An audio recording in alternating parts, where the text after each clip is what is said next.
All right, so if you watched the video in my last email, you at least know what my credentials are and what a certified sex therapist is. Now, what do we actually help people with?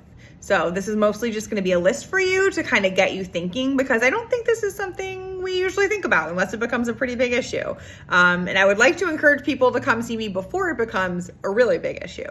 So I help people to explore their gender identity, transition, explore sexual orientation, become more comfortable with their sexual orientation, to open relationships, whether it's, more casual relationships or more of a full-on polyamory dynamic, to heal from betrayals and affairs, to improve their sexual communication. And I don't know many people who don't need help with that one.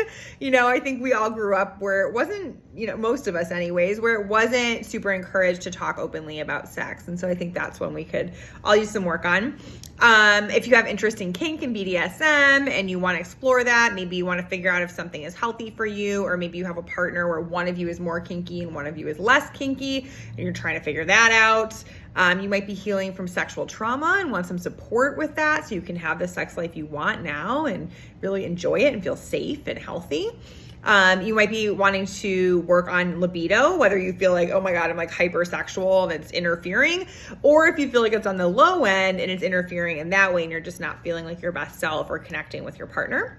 If you are in a partnership, if you have like a low sex or a sexless marriage and that's, making you guys not feel super connected or happy.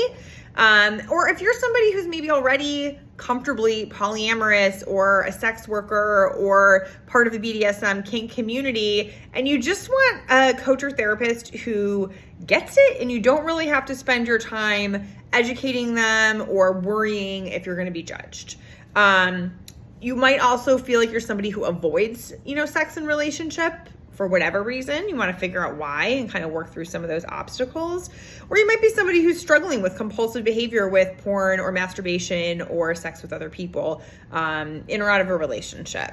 So if this is something that, is kind of up your alley, maybe if you're using sex for validation, reach out. I do have a free checklist for you guys. It's called Sex for Empaths, and it's actually not just for empaths, but it's a really great way, especially if you feel like something's like not quite feeling in alignment for you with your sexuality, to go through and see like, am I caring for myself?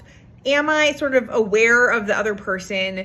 Does the connection feel right? And especially if you feel like, lust is getting in the way or something, hormones are clouding your judgment, this can be a really good sex positive, non-judgy way to make sure you're staying in alignment with yourself sexually. So you can grab that at heathershannon.co, which is my website, and there's a freebies tab, or you can just go ahead and type in heathershannon.co/freebies. So I hope you enjoy.